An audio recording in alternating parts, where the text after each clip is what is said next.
Can you talk a little bit about, how some extra pieces? So now we've got some financials here to look at. There's other things that are kind of critical to your process. What else can you share that a seller needs to expect to have to, pony up, in this process? It's pretty common. I'll just throw out there, some raw exports, from Seller Central, like you just talked about. Some other things that you can touch on. Yeah, look, I think, something like this is not uncommon. Again, assuming these numbers are correct, this is not a bad start. But this is not going to give us enough information to throw out, a proper LOI. We might be able to give an indication of where we would land based on this in some of our external diligence, but this is certainly not going to be enough to say this, this is a company that we are ready to move forward on in a formal manner. First of all, I don't know how old this company is, but looking at it, right, we only have, let's call it 18 months, a little bit more than that, of data. We always like to look at year over year. So typically we're not going to look at deals that are less than 18 months old. If we have 2 years, we obviously want to see what the year over year trends look like.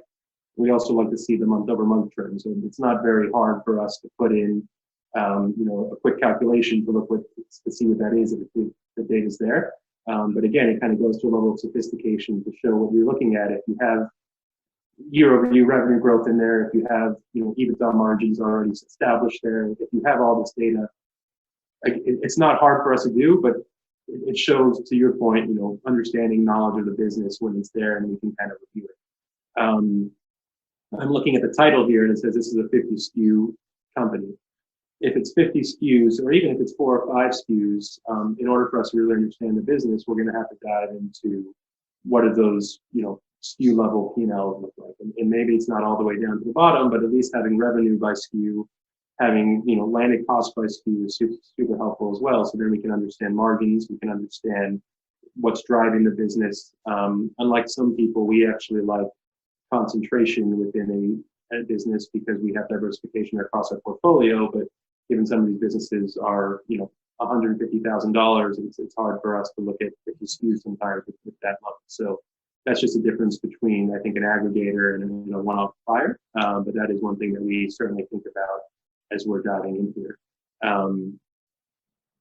The other thing to kind of point out is there's different ways to look at a P&L, and there's no right way. Some people include Amazon fees up in COGS, other people don't. So when you look at gross profit, just need to make sure that you're looking at it the same way across, all different deals.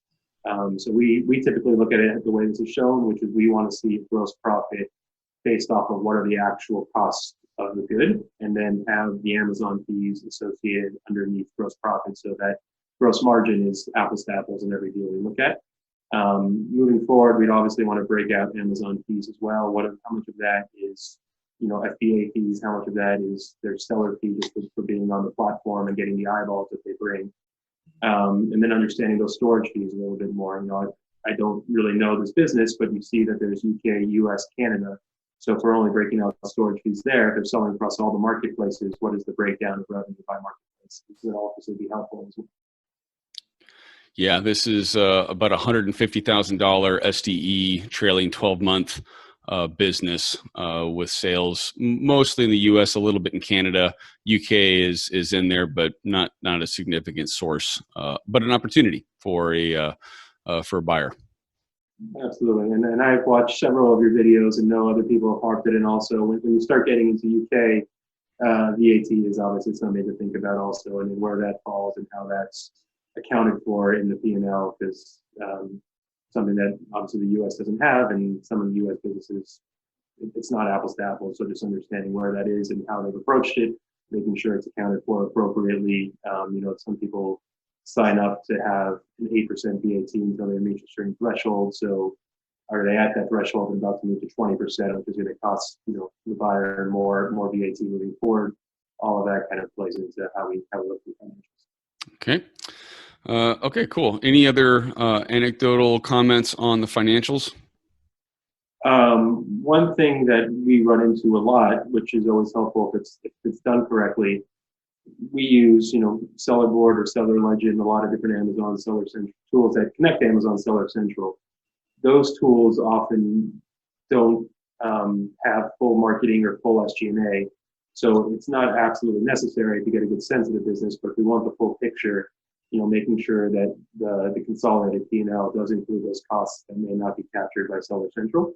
Marketing is another one where if you're marketing doing PPC on Amazon, it's going to be part of it. But if you're marketing on Facebook or you're marketing off of the Amazon platform, those costs need to be associated also. And we had people tell us they were and they weren't, and it obviously then becomes the deal value that was negotiated is not the right value, and people think of it as a retrade, but we don't see it that way. We had the wrong numbers from the beginning.